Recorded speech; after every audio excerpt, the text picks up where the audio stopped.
Hello, everyone. What a way to start. How are all of you? Is that a lioness I see hiding for us here at Safari Hook?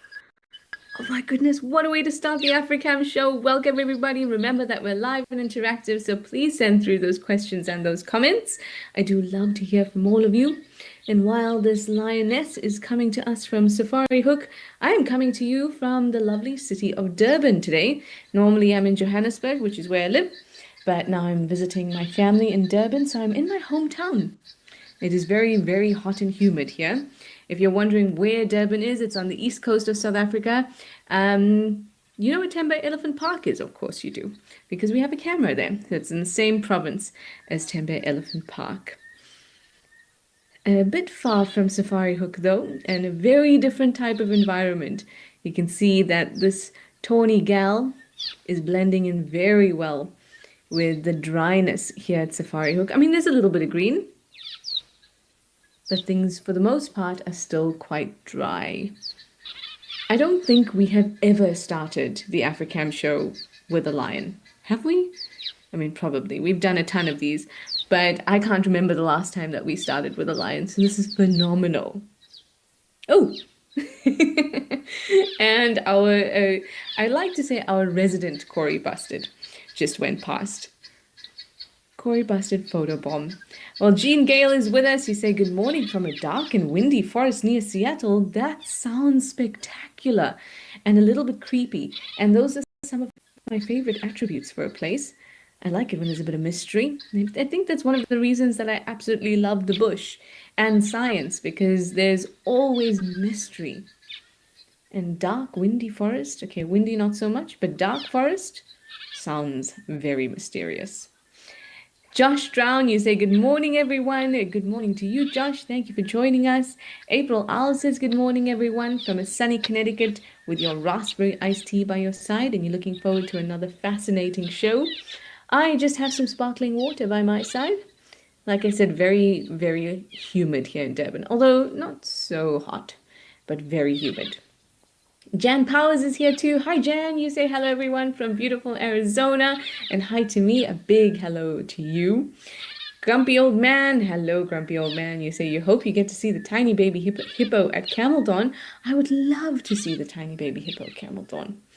I think that Kirst might be able to organize that for us. Dear NC, you say you're ready for the hot cup of coffee. Good to know. Casper's Third Ghost says happy Tuesday, everyone. You're ready for the show with some coffee. Chunk Truffle Shuffle. Hi, you say morning from Missouri. And Kauru says hello as well. Now things look pretty hot. I mean, actually across all of South Africa, things are getting really, really warm. This is also our wet season, which it's a wonderful, wonderful time to come to South Africa. And when I'm speaking generally. There are areas where it's not summer and the wet season. The Western Cape is a good example of that. But for the most part, where our cams are, the summer is the wet season. And this is really, for me, my favorite time in the bush. Everything is alive. Although, if you can look at our view right now and you can see that our lioness is obstructed by a whole lot of bushes, it's only going to get worse during the wet season. It gets so, so thick that it becomes difficult to spot animals. But the bush is alive in so many ways. You don't just need the big hairies and scaries to keep you company. Oh, Grumpy Old Man is just for you. Let's head over to Camel Thorn because the baby hippo is there.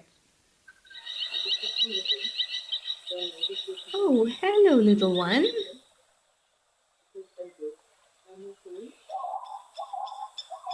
Is that the little one? It's so hard to tell when there isn't a big one to give us some perspective.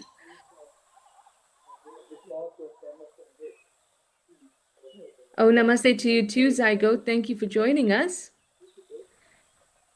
Oh, thank you, Kirst. I was like, this may be a baby hippo, but it doesn't have the look of a baby hippo. And that's quite an interesting thing. So firstly, this is not the baby hippo. This is mum. So baby hippo must be in tow. Maybe it's suckling at the moment. But it's interesting that the when you see baby animals, even if they are just a tiny version of the adult, you can see from their face that they're a baby.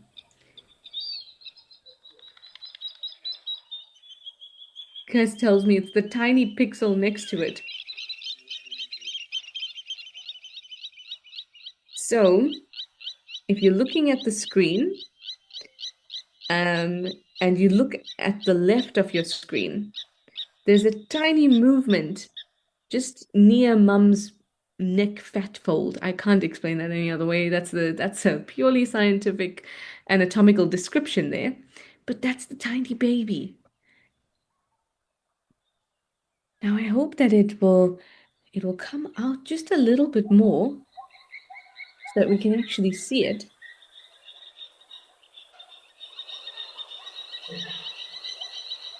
But it looks so tiny. I think it's the entirety of the top of its head out there. You know, when we see hippos in the water, then we see the nostrils, kind of like the bridge of the nose, and then the eyes and ears. I think that's the full version of that, of the baby popping out there. Oh, you are so small. Mightn't you need to climb onto Mum's back so we can see you properly? Baby hippos must be one of the cutest things to see out in the bush. They are feisty. There we go. Hello.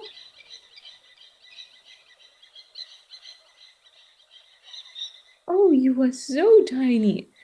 Now, we don't often get to see very tiny baby hippos because mums are protective of them. And hippos don't swim. They porpoise in the water. And tiny baby hippos, they're often mostly submerged, which is why I was suggesting to this baby hippo to climb up onto mum's back because that's something that they do in deeper water. And when mum gives birth, she'll do so in the water, but she'll do so in an area that's a little more secluded, away from the rest of the herd.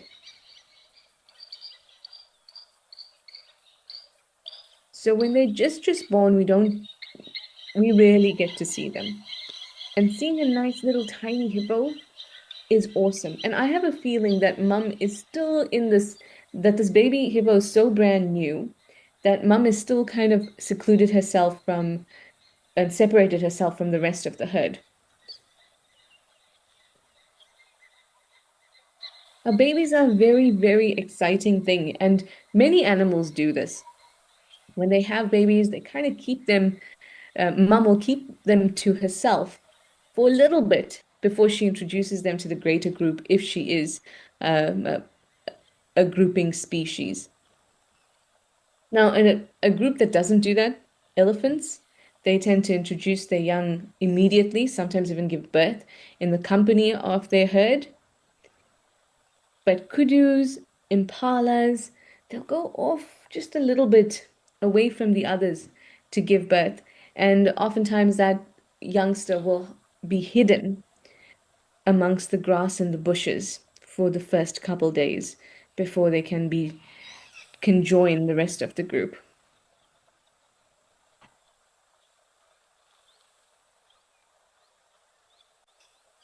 Now, once this baby does join the rest of the group, it will form a creche with the other youngsters. Now, not all animals have mating seasons, but spring is, baby season for a reason. And that's because that's when resources start to pick up. No matter where you are in the world, the beginning of spring, well, spring in general, actually, is a good time to give birth because once towards the end of spring and summer, resources are really abundant. And so you need that as a mum because you need to provide for your youngster if you're a mammal. And if you're not a mammal, you still want to kind of time your births then because the resources that your youngsters would eat and take advantage of would be abundant. Oh, hello, you popped your great big old head up. Casper's that ghost, you say it's so adorable, little bean. It is a little bean. I definitely became a little obsessed with baby hippos. I had a big Moodang phase, if you know who Moodang is. She was a baby hippo that was born at the Thailand Zoo. And she's flopped down. I hope this will be a bit of an indication to the baby to kind of crawl onto mum instead of struggling in the water that's about as high as it is. It is, Mindy. It is a little Tootsie Roll.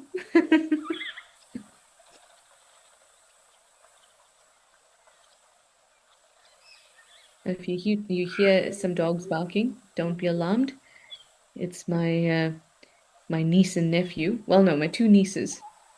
They're two little corgis. Well, not so little corgis. They're potatoes. And they know that I'm in the room doing a show. And so they're outside the door and they just really want to be part of the action. So, Bridget, that's a really interesting question. You're asking, do animals have premature births, or could it happen? Um, the answer is yes, it could happen. As long as you have the equipment to be able to do something, then you have the potential for problems with it. So I often say that when it comes to things like sneezing or hiccuping, if animals have a set of lungs and nasal passages, they can definitely sneeze. So when it comes to premature births, it's the same thing.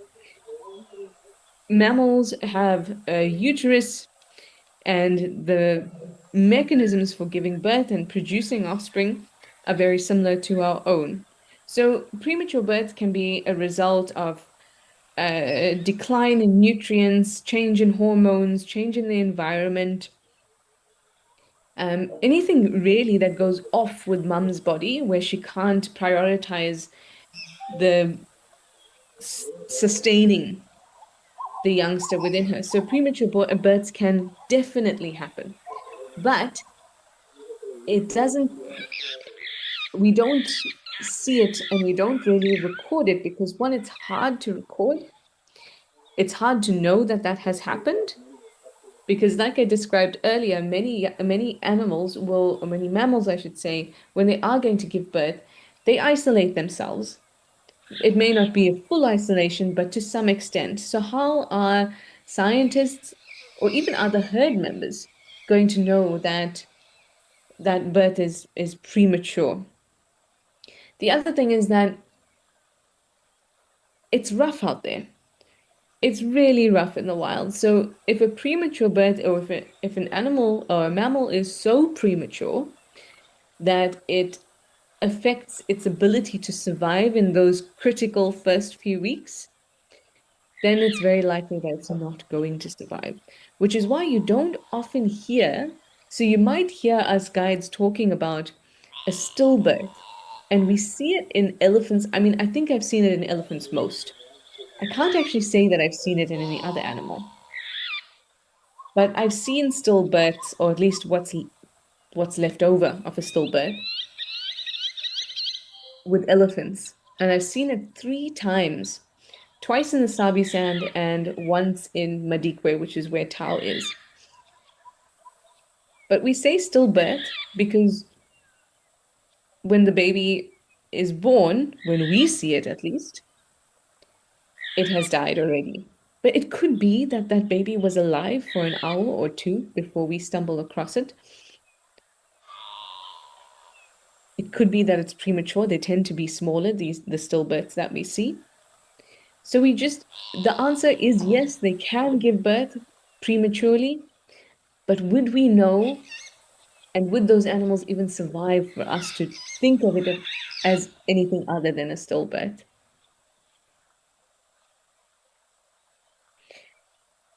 MG Leopard Spots, you're saying hi from California. You're enjoying iced water and coffee currently. That is an excellent combination. And Amber Co is waving hello, and she's also got some coffee.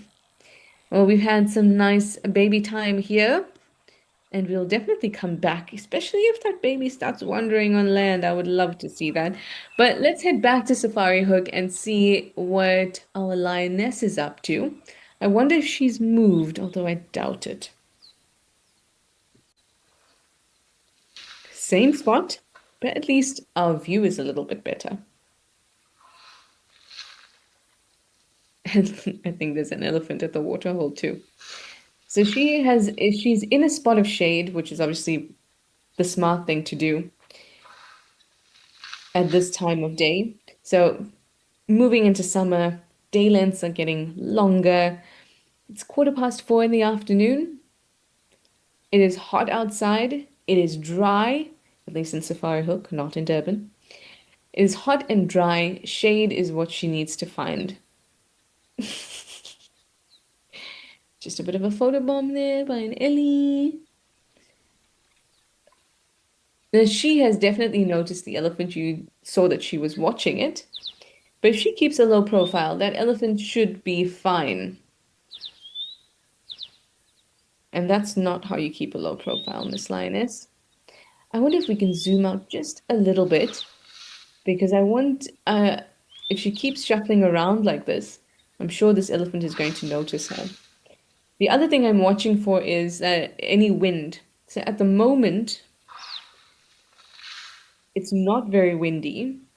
So the elephant might not be able to detect the scent of a predator, and they can very easily, especially if the lioness is standing upwind of the elephant, so that scent is being carried towards the elephant. But at the moment, it's pretty still. But as we know, elephants are not Not silly for, I mean, they can be a little bit of a silly goose sometimes, but their cognitive function is exceptional. So if there's even the slightest hint of that smell wafting over, this elephant is going to react to that lioness.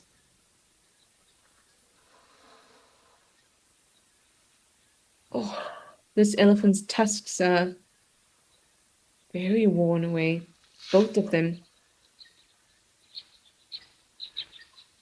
They look like they've been broken.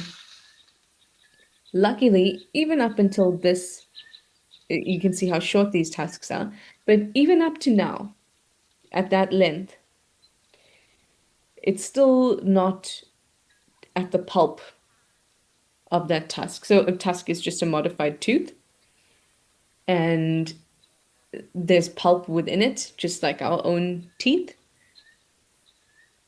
But imagine like if you have a canine tooth, imagine just the end of it just kept getting longer. So the pulp is very close to the roots, but the end just kept getting longer. That would be a tusk, except the tusk is actually incisor teeth that are modified, not canines. So while this might have been uncomfortable, perhaps a little bit painful, if there were some fractures that went through the tooth, but it would have not really hit the nerve. So yesterday I spent 3 hours in the dentist chair, and I had one of my lateral incisors modified.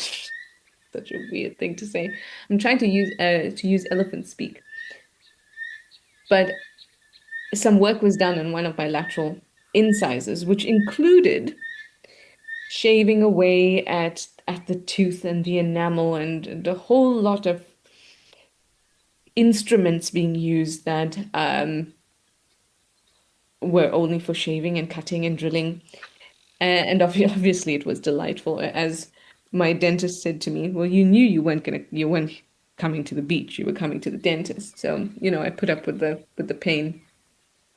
But even that, even though he was not touching the root or anything like that, it was just what was going on the outside of the tooth, and he was modifying it and just shaving away portions of the actual enamel.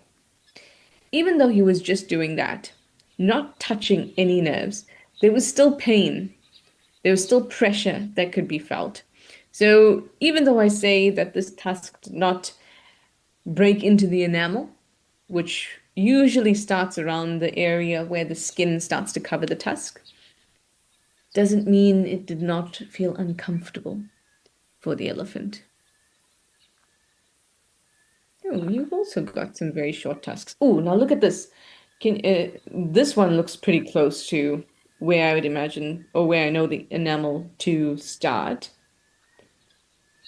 This tusk that's closest to us, that looks like it might have gotten in the not so great areas. Interesting that both these elephants have shortened tusks that are around the same length.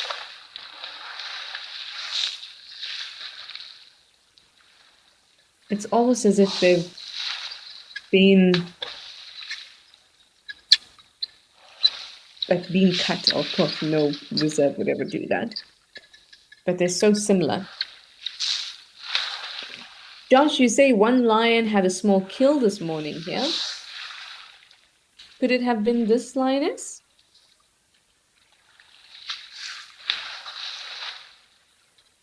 I'm not terribly familiar with the makeup of the prides and things here at Safari Hook, but I do wonder why she's on her own. And I thought I saw a little bit of movement to the left of her, further back towards the thicket. So could there be more lions around? I'm not sure. Now, seeing a solitary female is it's unusual, yes, but it is something that we do see. And if it is lion prides, they hang out together, obviously. They the relationships that they form with one another is tightly linked to their survival. So it's important to have those relationships and form those bonds. And they have this strength, not just physical strength, but strategic strength in numbers when it comes to hunts. But that doesn't necessarily mean that they're always tightly together. There could be other lions spread through the thicket, and they're still going to fight, especially if there's a small kill. If the group is just walking down the road and there's a scrub hare there, the wrong place at the wrong time, and one lioness manages to catch it, she's not sharing that. But it could start a fight.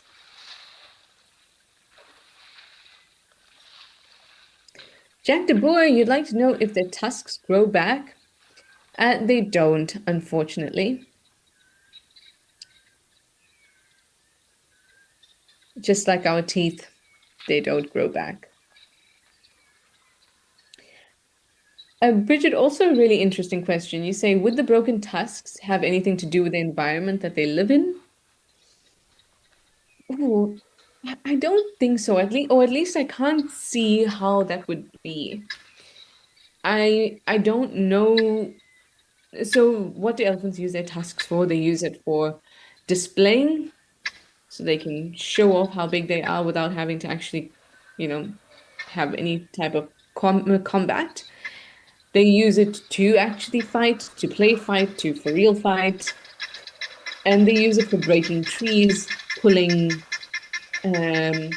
bark off trees, things like that. So they're tools. So I'm imagining that if broken tusks seem to be a common occurrence here at Safari Hook, and you're asking, could it be something to do with the environment? I would immediately think, one, there's high male competition. So competition between bulls for females and estrus that could result in maybe higher occurrence of combat compared to other areas, but I don't know that to be true about Safari Hook, but that would be where my brain goes to immediately. The other thought would be that maybe there are some pretty dense trees here, which might take a little more effort to break down. But none of those things seem unique to Safari Hook and to this area. So I think we might have just seen a coincidence.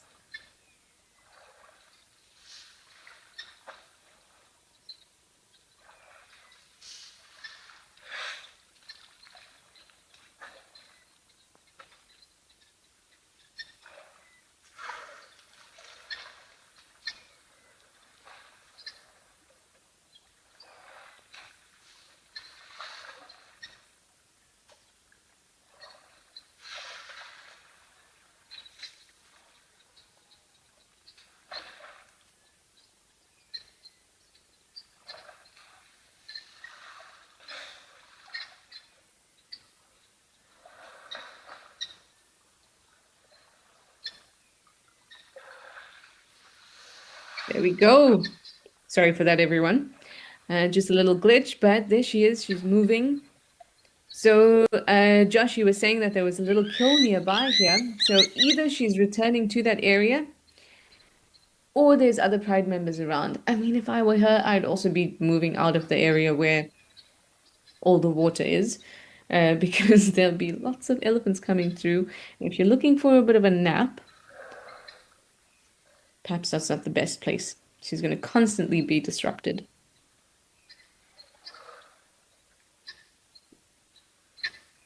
So Jack de Boer, an interesting thing, coming back to these elephant tusks and my dentist yesterday, he noticed something on my tooth that he said is potentially as a sign that there was some kind of trauma that was experienced by this tooth at some point. And it can kind of show up and change the direction a tooth will grow. So even if there's trauma to your baby teeth when you're very young, that trauma can kind of it can set the tone and move the direction of your permanent teeth as they grow. Now, this is weirdly the same for elephants as well. So those modified tusks, before they become tusks, inside the flesh there, you know, where the tusks come out, there's that flesh around the base of the tusk. So as those tusks, before they form, there are these things called tushes, which are kind of like, imagine the tusk's baby teeth. Now, tushes are not visible. They just grow inside the mouth, so we can't see them. But if there is damage to those tushes, say the baby elephant falls really hard or runs really fast into a tree, whatever it is, but if there's damage to those tushes, oh, yay, we have some more elephants as well. If there's damage to those tushes, it can result in changes to the tusk direction. So it's kind of like crooked teeth, right? So you might, and we've seen many of these, you know, elephants who have a tusk that grows downwards instead of lifting upwards, things like that. That might be a result of those little tushes experiencing some damage before the tusk even began to grow. And that affects the direction of that tusk. Hey, Andy. You say, since we're talking about elephant tusks, you bet that many people would like to hear about molars. Absolutely. We're going all into elephant teeth. I mean, you know, obviously because I'm me, I decided to tell my dentist all about elephant teeth yesterday. Thankfully, he was excited to learn about them. And every time he'd say something to me, I'd be like, just like elephants. I think he got over it towards the end. But anyway, so elephant tusks grow much like our own teeth. And they have this quote unquote baby set, the tushes, and then the tusks are sort of the permanent set. So once that permanent set comes out, it's not going to grow back. Nothing is going to, that's it. But when it comes to their molars, they're these massive brick-sized grinding stones in each quadrant of the mouth. And these move through sort of like a conveyor. So they don't erupt from the bottom up. Instead, they come out through the back of the jaw and move forward.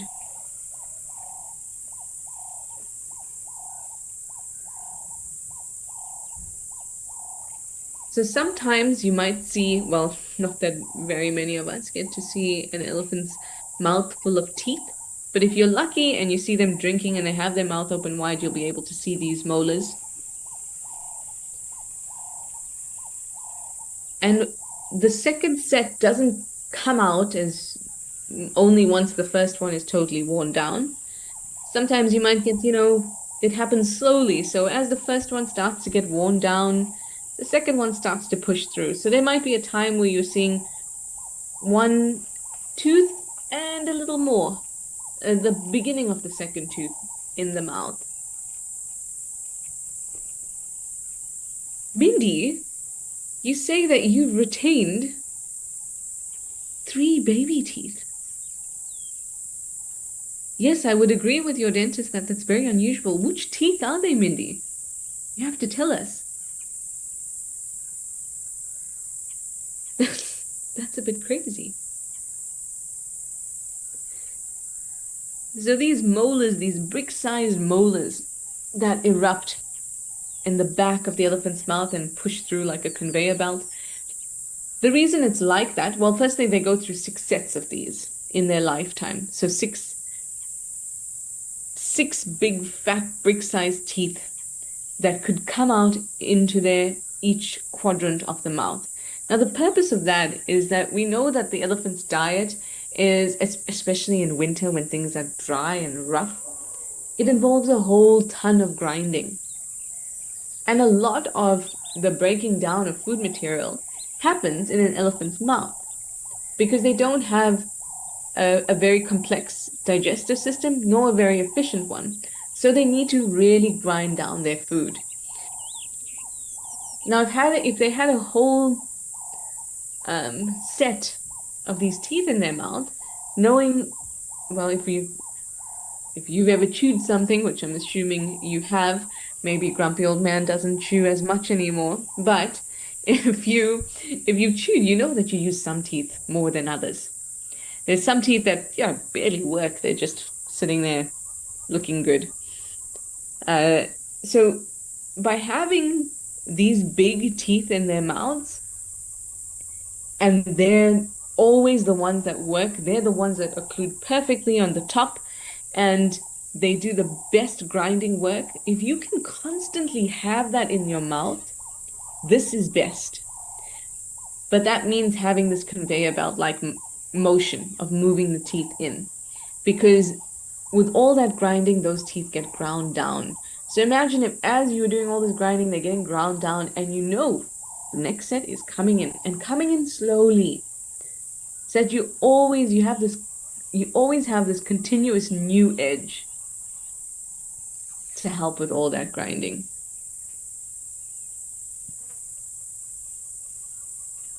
So the total number of teeth that an elephant can have in their life is 28. First, there will be those tiny set of tushes, the ones that we don't get to see that they have when they're babies. So it's two of those. Then the tusks pull out, two of those.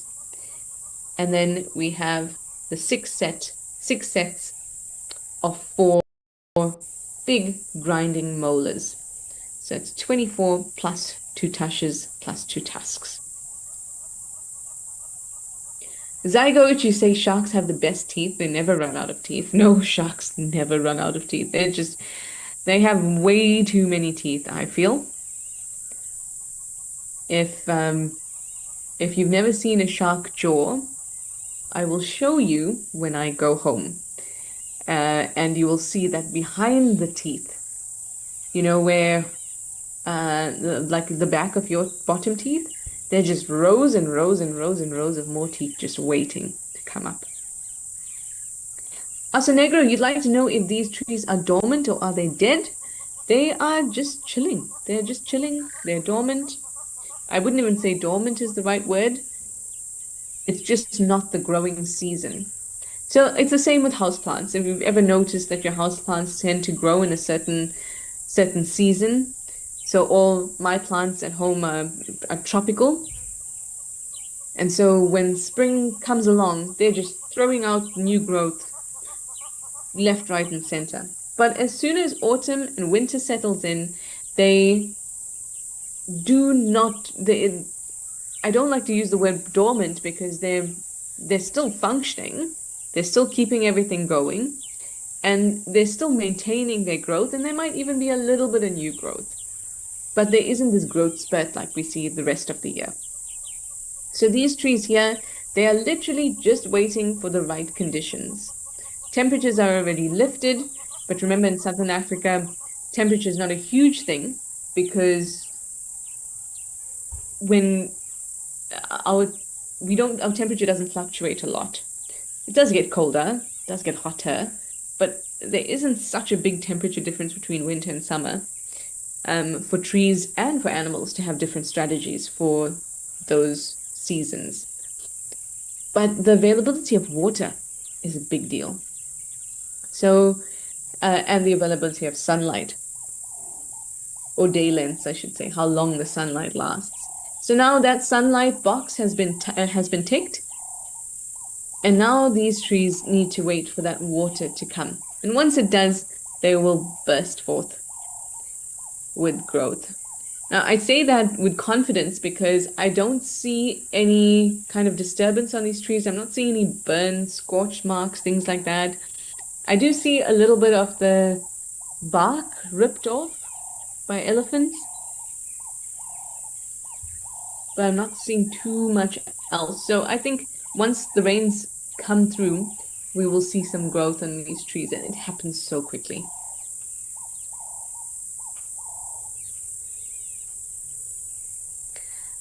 Grumpy Old Man, that's some sage advice right there. Grumpy Old Man says, be true to your teeth, and they will never be false to you. I'm putting that one in my back pocket. I'm going to tell it to my dad. Sounds like he would laugh. Mindy, you say you can't remember which ones they are, your baby teeth, your three baby teeth? Uh,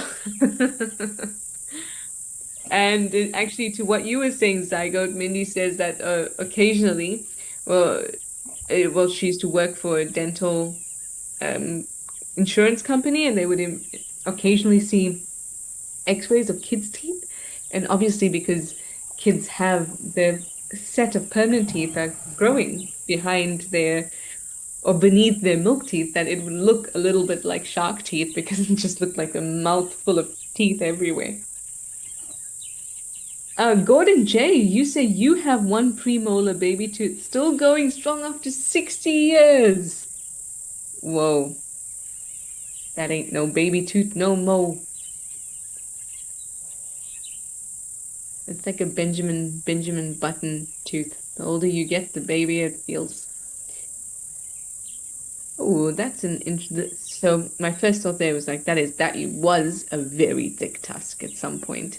And if you look at the other one, you can see that these are thick tusks. Not particularly long, but very, very chunky. This looks like it would have been a bit of a painful break. It broke at an angle, but you can still see that it's mostly just enamel.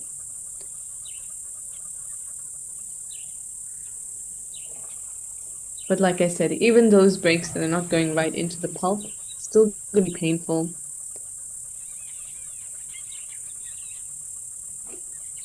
And I've seen elephants kind of behave differently depending on their state in with regards to the tusks. I remember seeing this elephant bull whose tusk looked like it was freshly broken, but it was not bleeding or anything like that, but it looked fresh. And it just, with its mouth open, was just resting on the top of a termite mound. So that warm air coming out of the termite mound was hitting right into its mouth. And I would imagine that it offered a bit of relief. Cindy, you'd like to know how old I think this individual is? It looks pretty old. Things I'm looking for here. I'm looking for the condition of the tusks in this particular case, but not something I always look for. I'm looking for the hourglass shape, the distance between the eyes, quite wide, the distance between the tusks as well, but definitely not the widest I've ever seen. I'm also looking at above the eyes. You see the depressions in the head there. They're very, very sunken. But it's throwing me a little because the older bulls get, the wider their faces get. But this individual looks, it looks like it's not in great condition. It also looks a little bit skinny. So I wonder if it's actually a bull that's maybe in its late 30s, but in bad condition and skinny. Or it's a really old bull. Also look at the side there. Look underneath the eye. Can you see the sort of the cheeks? Also very sunken. I'd like to see a side profile of this individual because something else that can give a little bit of information away is the hips, the exposure of those hip bones.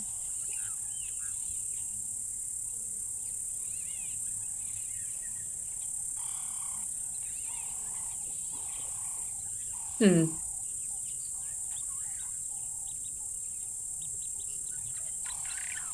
I don't think this is a terribly old elephant. I think it's an averagely old elephant, like late 30s, 40s. And he's in not good condition. Zygote, that's one thing we can definitely be sure of. He's getting older. He is getting older.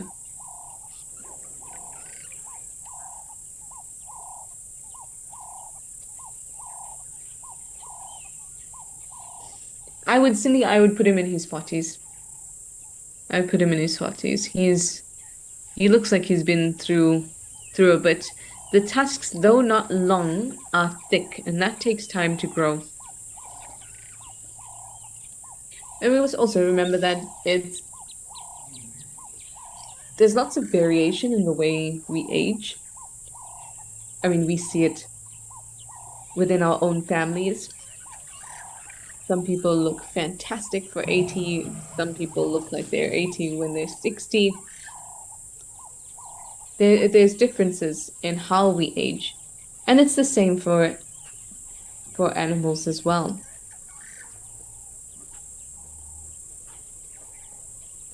Now it's looking a little bit older, but no, I'm not going to put it past 40. It doesn't look or past its 40s.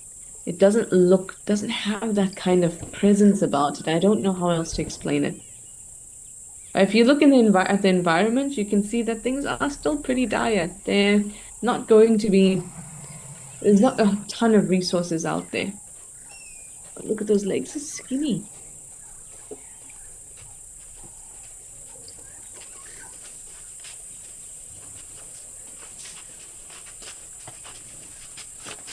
Let's just see how this interaction goes.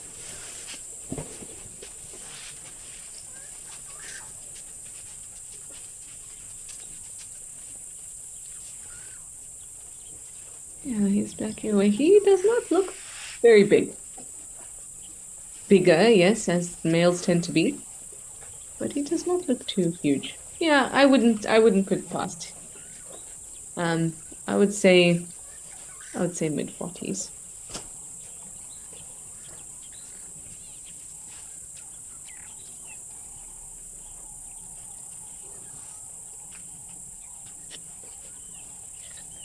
Yeah, it does not look too pleased with life.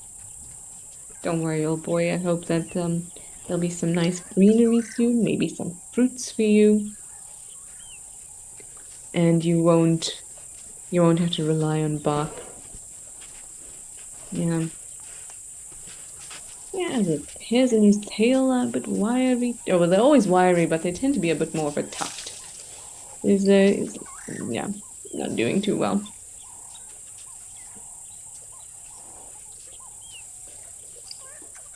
Aging elephants is always a tough thing in the sense that it's never accurate. And it's always better to do it when there's other individuals around that you're more sure of the age of, and you can look at things at height and compare to other individuals. That definitely helps. But an elephant standing on its own past 30, it's a little hard. When they're growing up, a lot easier. Anyway, everyone, thank you so much for joining us from the little elephant lifting up its trunk, waving to you. Thanks so much for joining us, everybody. I hope that you'll keep watching the cameras, and remember, be true to your teeth, and they will never be false to you. Thanks, everyone, for listening to my ramblings, and I hope you have a wonderful day wherever you are in the world, and I'll see you on Thursday for Wild Moments. Thanks so much, and bye for now.